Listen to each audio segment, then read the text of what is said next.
So my talk is going to be in machine learning in NodeJS.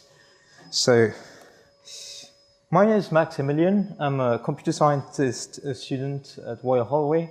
Currently doing a placement as an IT intern at Berkman One-Sellers in web development, project management, GDPR compliance, and IT support.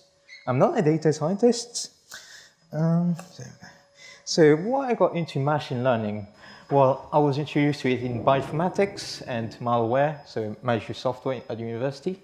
And I had a problem to solve on an open source project, paying the all contributors CLI. What I learned? Well, there's a fair amount of libraries and tools, most of which are for deep learning or neural networks in general. It can be easy to implement or hard, depending on what you're trying to do. You don't need to know Python or R, or even MATLAB to basically get your machine learning model up and running. The maths you've seen, papers, machine learning lectures, and all that stuff isn't required, but nevertheless is helpful, especially as a lot of things require a bit of maths background. So what is ML? So ML stands for machine learning. Tom Mitchell read this famous quote, which is that a computer program is said to learn from experience E with respect to some class of tasks T and pressure P. If the experiments are in task T measured by P improves with experience E. In simple language, machine learning is a field in which human-made algorithms have an ability to learn by themselves and predict the future for unseen data. So ML vs AI, so that's a thing I see quite a lot of people still struggling with in differentiating. So AI is a broad field where they aim to make machines smart intelligent, hence the artificial intelligence name. ML, as you can see in the graph here, is a subset of it, with deep learning being a subset. So some types and models you'll be using or encountering when you do machine learning is supervised, which is essentially where you have known data, where basically labeled, where you know the answer, like a teacher who knows what's right, what's wrong, where you have classification, regression, basically for text and numbers, respectively.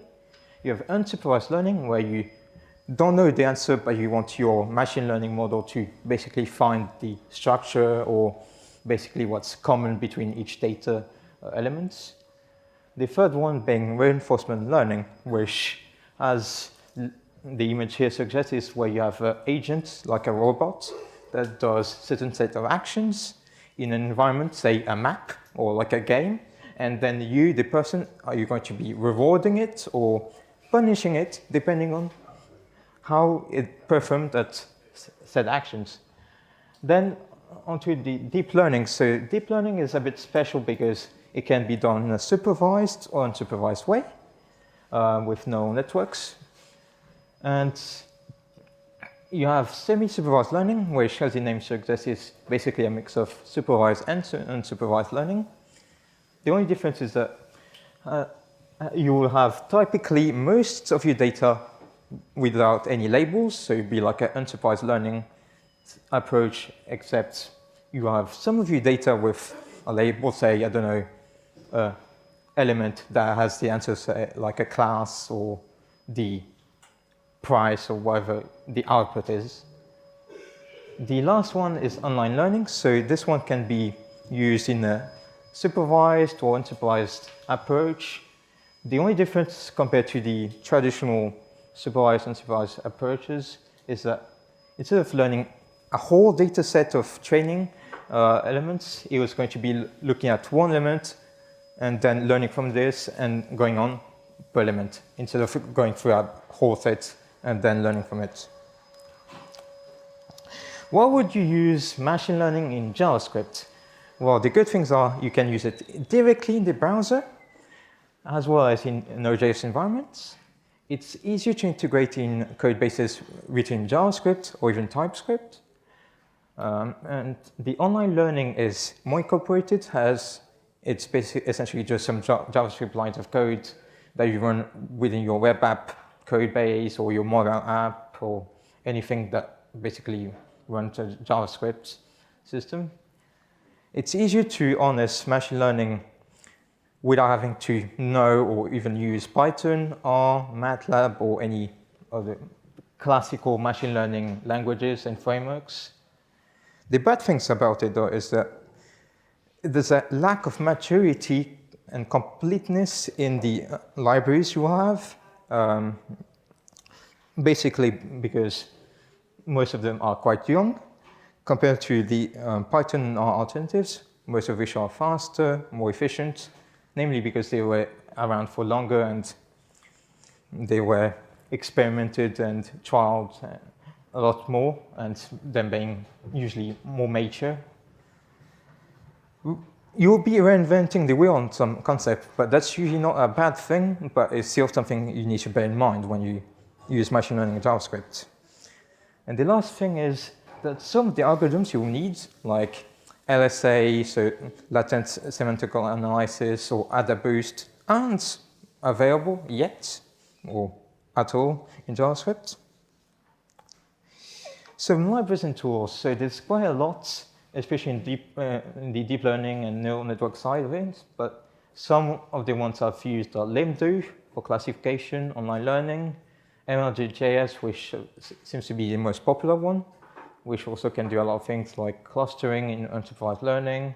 Then you have things like LDA for dimension reduction, Brain.js, who some of you might have used in like a AI.js workshop. There's other things like Markov.js, Reinforce.js for reinforcement learning, and so on. So, further ado, I'm going to do a demonstration using a library I made on top of limdu to solve a multi-class classification problem I was facing trying to automate all contributors CLI process. On the Node.js, you're going to first basically get the learner, so that's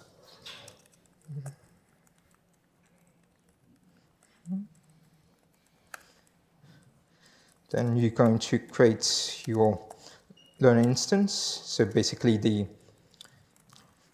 object that is going to be incorporating all the data sets, training sets, and all the things that will be allowing it to train and evaluate its knowledge on any new data or known data.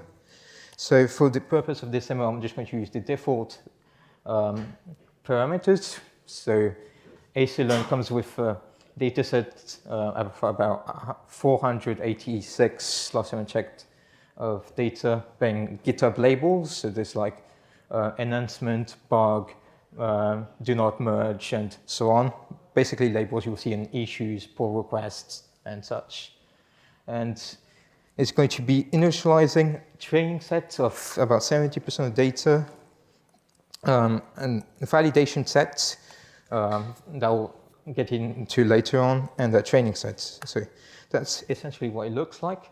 So you have all the data with inputs being the GitHub label and the output being the answer, which is one of 28 all contributors labels here. So that's what the specification uses to classify contributions on repos or anything where you can apply the all contributors specification. So here you can see the classifier. So that part is what comes directly from limdu, which is essentially a neural network that uses the WinNow algorithm. So without further ado, I'm going to basically train it. So this library comes with the option of just training it with what we call a training function. But usually in machine learning, it's better to do what we call a cross-validation. So what cross-validation is that you're going to be taking a training set, so 70% of data, and a validation set together. So basically you're going to be mixing them and on a certain amount of iterations. So it's usually 5, so I opted for the default option of 5 folds, so basically 5 loops, where each time the validation items are going to be different from a loop to another. So I'm going to be training it. And then what it's going to be doing is it's going to be showing some statistics that are coming from one of the modules of limdu. The top one being macro average. So what it is that in machine learning you have several classes, and when you use like more than 2 classes, macro averages will be basically the average of all these statistics, such as accuracy, so how well did the model performed overall, precision, how many of the data it predicted as a certain label, say how many of the predictions where it said, oh, this is a bug label, how many of those were correct. Recall how many of the, in the case of bug labels, how many of the bug labels were correctly recalled as a bug label. And then you have F1 score, which is what we call the harmonic sum of both. So in cases where you have classifiers which says the exact same answer every time, say you give 100 different answers and you say a bug every time, you might have like a high recall, but its precision might be like a lower 0, so really crap. So F1 score is usually where you see if it's close to 0, then it's really bad. If it's close to 1, which in this case is about 90%, so it's pretty good, then it's reliable. The next one is micro average. So that's when you look at every single predictions alone. So you have like true positive, which is where a label was correctly predicted as what the actual label is. True negative, where it said, when it's looking at bugs and say, okay, this label is not a bug, and it turned out not to be a bug label. False positives, it's essentially where it says, okay, this is a bug label, but it's not. So it's considered false positive in multi-class, which is a bit different than in binary classification, which is a lot easier. False negatives is when it failed to recognize something as a bug or a code or whichever, depending on which label you're looking at the moment. And then you have more statistics like Hamming gain, loss, but I'm not going to get into those ones.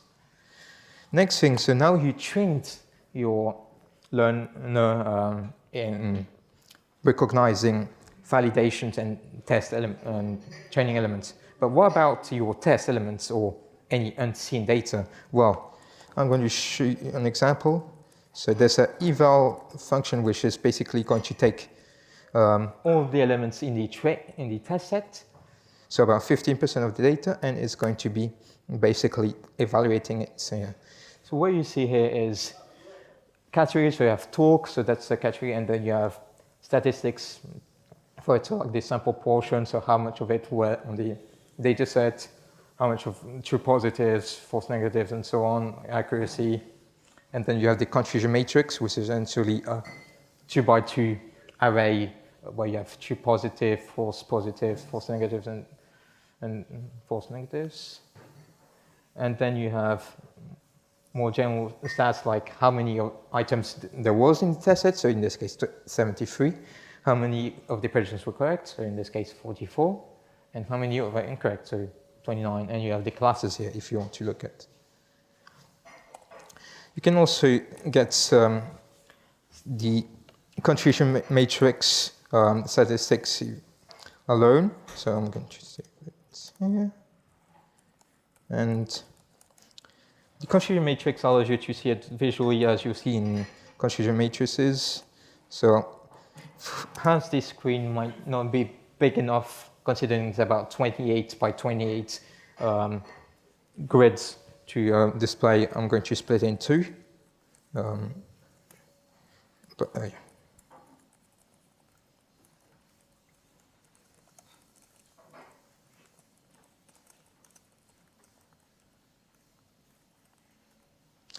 So here, that's, for those of you who've never seen that confusion matrix, essentially where you have on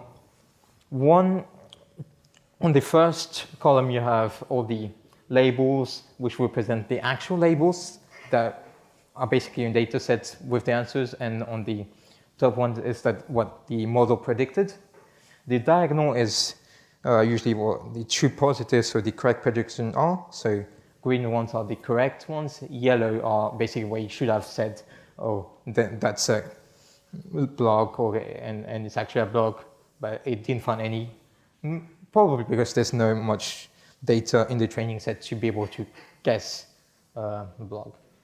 Then you have red ones here, which are not in the diagonal. So that's where you have either false positive or false negative, depending on whether you're looking at it from the ideas or if you're looking at it from the maintenance perspective, which changes depending on whether it's a false positive or false negative, which is not that hard when you look at two labels or basically binary classifications. And with this, you can also get like the actual statistics that are calculated based on all the numbers here. So if you want to get the micro accuracy, or if you just want to short stats, like some of the relevant and important statistics you usually look at when you evaluate a machine learning model. So you have total, so how many elements, true, false, as before. Then you have the accuracy, precision, recall, and F1. So that's macro. You can also change if you want to have micro, which is usually the default. As in this case of this library, the data set is quite imbalanced, and I'll show you why in a bit. So you will usually use the micro, which usually accounts for imbalances. The third option is where you have weighted. So what weighted is, it's basically where you're going to be doing the same approach as macro, except you're going to be taking into account how many items of each classes are present in data sets, which means that it will be like not favoring like the biggest class over the one which is barely there. And so it's quite similar stack, so around 60% each. So it's quite good. Now, what if we wanted to see the actual chart? So the parser, so that's from code.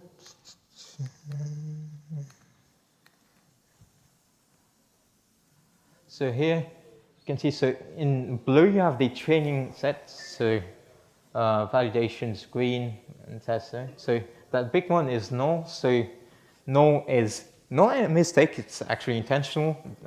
It was just a way to represent labels that can't fit in any of the contribution labels here. As in a GitHub issue, you might have things like in progress, which are completely irrelevant or don't mean anything towards if it's a code or a bug fix or documentation, translation, design, or anything here. And here you can see all the repercussions. So some of them are really low, but that's because things like content, funding finding, event organization are things you might not really see in GitHub, because that's usually like in Eventbrite, meetup.com, Slack, or any other platforms which might not be available when you look at the GitHub repo alone, because that's labels from GitHub. And yeah, that's pretty much it. Okay, big round of applause.